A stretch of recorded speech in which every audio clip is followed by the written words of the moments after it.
Assalamualaikum warahmatullahi wabarakatuh. Alhamdulillah, kita bertemu kembali dalam pembelajaran pendidikan agama Islam dan budi pekerti. Pada kesempatan kali ini saya akan menyampaikan materi yaitu pada bab 4 bagian 2 Salat sunnah munfarid. Silahkan disimak ya.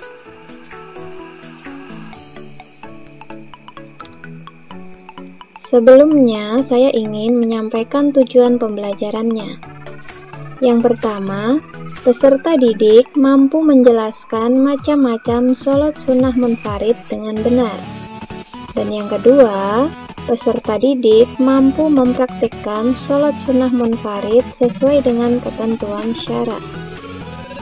Sekarang, mari kita simak materinya. Sholat sunnah munfarid. Sebetulnya apa sih sholat sunnah munfarid itu? Sholat sunnah munfarid adalah sholat yang dilaksanakan secara individu atau sendiri. Adapun sholat sunnah yang dilaksanakan secara munfarid adalah yang pertama sholat rawatib, yang kedua sholat tahiyatul masjid, dan yang ketiga, sholat istikharah. Mari kita simak satu persatu supaya lebih paham ya.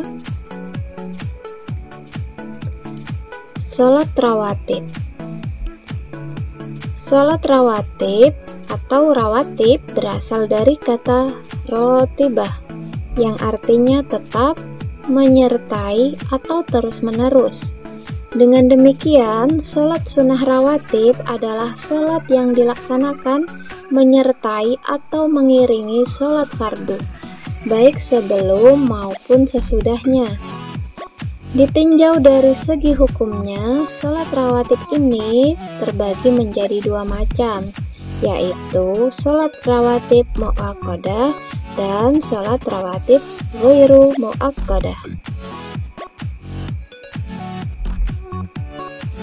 Sholat rawatib mu'akkadah adalah sholat rawatib yang sangat dianjurkan. Adapun yang merupakan sholat rawatib mu'akkadah yaitu 2 rakaat sebelum sholat zuhur, 2 rakaat sesudah sholat zuhur, 2 rakaat sesudah sholat maghrib, 2 rakaat sesudah sholat isya, dan 2 rakaat sebelum sholat subuh. Yang kedua, sholat rawatib ghairu mu'akkadah, yaitu sholat rawatib yang cukup dianjurkan untuk dikerjakan. Adapun yang merupakan sholat sunnah rawatib ghairu mu'akkadah, yaitu 2 rakaat sebelum zuhur, selain 2 rakaat yang mu'akkadah, 2 rakaat sesudah zuhur, selain 2 rakaat yang mu'akkadah, 4 rakaat sebelum asar, dan 2 rakaat sebelum maghrib.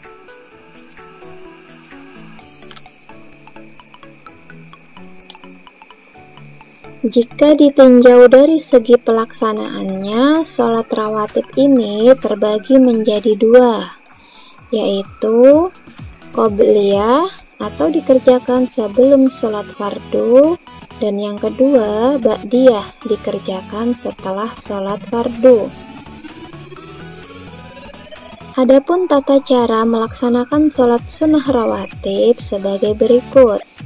Yang pertama, niat menurut waktunya. Yang kedua, dikerjakan tidak didahului dengan azan dan iqomah. Dan yang ketiga, sholat sunnah rawatib dilaksanakan secara munfarid atau sendirian. Artinya tidak memakai imam ya, tidak ada imam, tidak ada makmum. Jadi sholatnya sholat munfarid sendirian.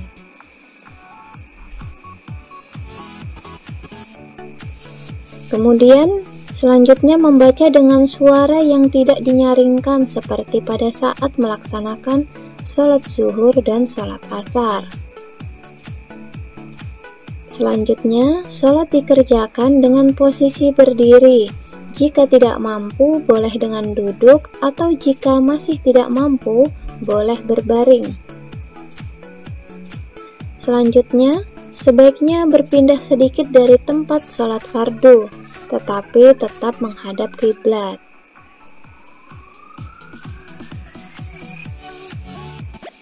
Contoh, di sini melaksanakan sholat rawatib qobliyah zuhur ya. Qobliyah artinya sebelum ya. Jadi kalau qobliyah zuhur sebelum sholat zuhur. Berniat sholat rawatib qobliyah zuhur, niat sholat harus dilakukan dengan ikhlas di dalam hati. Jika diucapkan, maka bunyi niatnya adalah usolli sunnatal zuhri raq'ataini qabliyah mustaqbilal qiblati lillahi ta'ala. Saya niat sholat qobliyah zuhur 2 rakaat menghadap kiblat karena Allah Ta'ala. Dan yang kedua, takbiratul ihram. Selanjutnya, sholat 2 rakaat seperti tata cara sholat pada umumnya. Dan yang terakhir, tentunya salam ya, seperti sholat-sholat pada umumnya. Nah, jadi ini contoh tata cara melaksanakan sholat rawatib qobliyah zuhur. Sekarang kita menginjak pada sholat tahiyatul masjid. Sholat tahiyatul masjid adalah sholat sunnah yang dilaksanakan untuk menghormati masjid. Sholat ini disunahkan bagi setiap muslim ketika memasuki masjid. Sholat sunnah ini merupakan rangkaian adab memasuki masjid. Pada saat kita hendak masuk ke masjid, disunahkan untuk mendahulukan kaki kanan seraya berdoa. Allahumma ftahli abwaba rahmatik. Ya Allah, bukakanlah untukku pintu-pintu rahmatmu. Jika kita sudah masuk ke dalam masjid, hendaknya sebelum duduk kita mengerjakan sholat sunnah 2 rakaat. Jadi di sini pengertian sholat tahiyatul masjid, sholat yang dikerjakan ketika kita memasuki masjid dan belum melakukan duduk ya, atau belum melakukan aktivitas lain. Jadi kita masuk langsung melaksanakan sholat tahiyatul masjid 2 rakaat.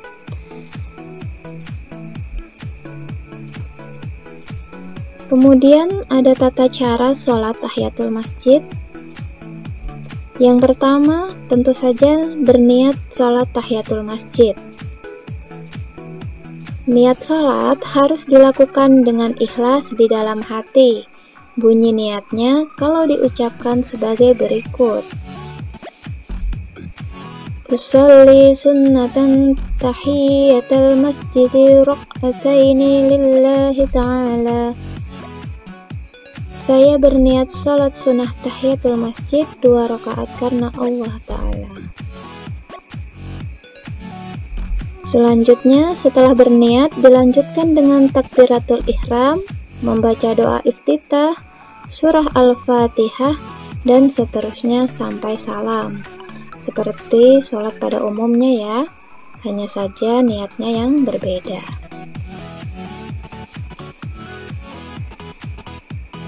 Sekarang, sholat yang ketiga adalah sholat istikharah. Sholat istikharah adalah sholat dengan maksud untuk memohon petunjuk Allah Subhanahu wa Ta'ala dalam menentukan pilihan terbaik di antara 2 pilihan atau lebih. Sholat istikharah sebenarnya hampir sama dengan sholat hajat. Bedanya, kalau sholat istikharah tertuju pada suatu keinginan atau cita-cita yang sudah nampak adanya, tetapi masih ragu-ragu dalam menentukan pilihannya. Sedangkan sholat hajat tertuju pada sebuah keinginan yang belum kelihatan akhir dan tujuannya.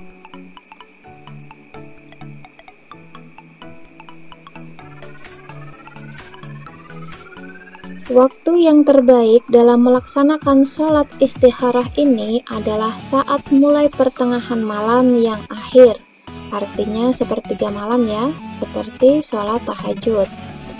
Sholat istikharah dikerjakan sebagaimana sholat biasa, dan setelah selesai sholat dilanjutkan dengan membaca doa istikharah sebagaimana yang diajarkan oleh Rasulullah SAW.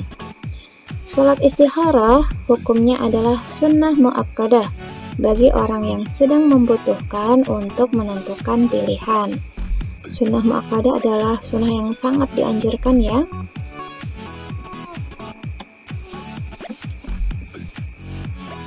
Kemudian ada tata cara melaksanakan sholat istikharah. Yang pertama, bangun pada waktu pertengahan malam dan berwudu. Selanjutnya, melaksanakan sholat istikharah dengan diawali niat. Niat sholat harus dilakukan dengan ikhlas di dalam hati. Adapun bunyi niatnya jika diucapkan sebagai berikut. Usolli sunnatal istikharati rak'ataini lillahi ta'ala. Saya berniat sholat sunnah istikharah 2 rakaat karena Allah Ta'ala.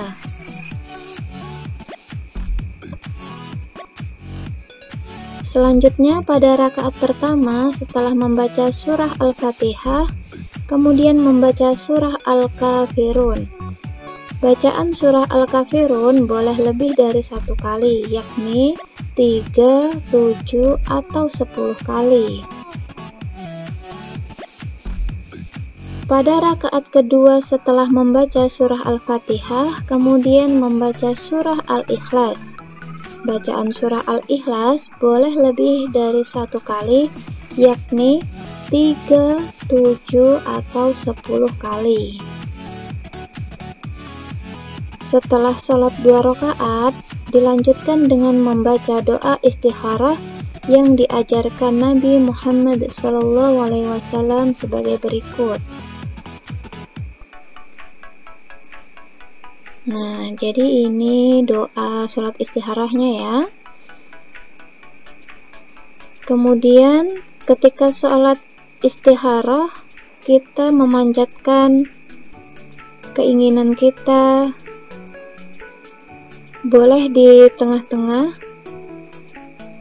ataupun di akhir dari doa, ataupun tidak diucapkan, hanya di dalam hati juga boleh.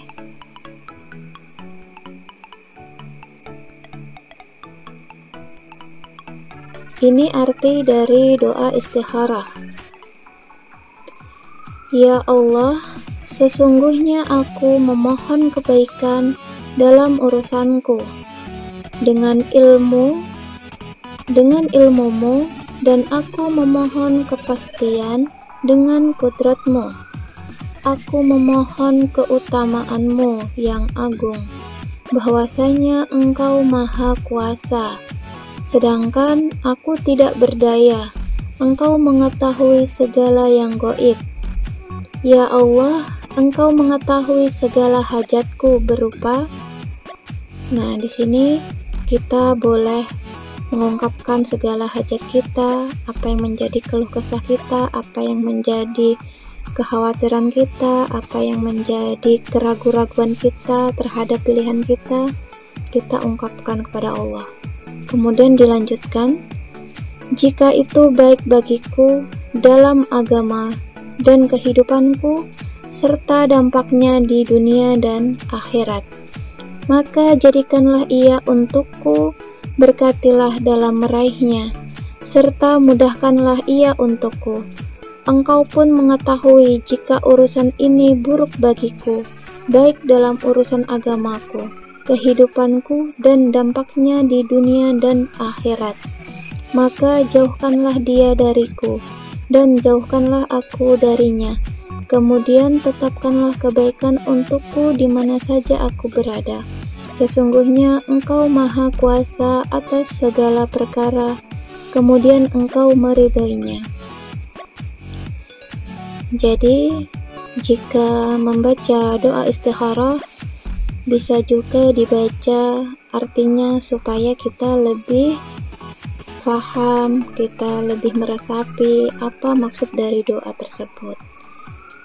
kita mengungkapkan hajat kita, keraguan kita tentang sesuatu urusan. Misalkan kita ingin melanjutkan studi, melanjutkan belajar di dua sekolah yang menurut kita sama-sama bagus.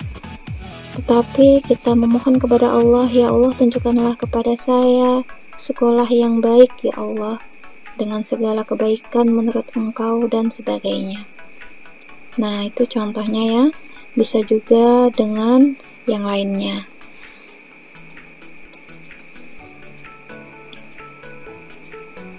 Alhamdulillah, cukup sekian materi pada hari ini.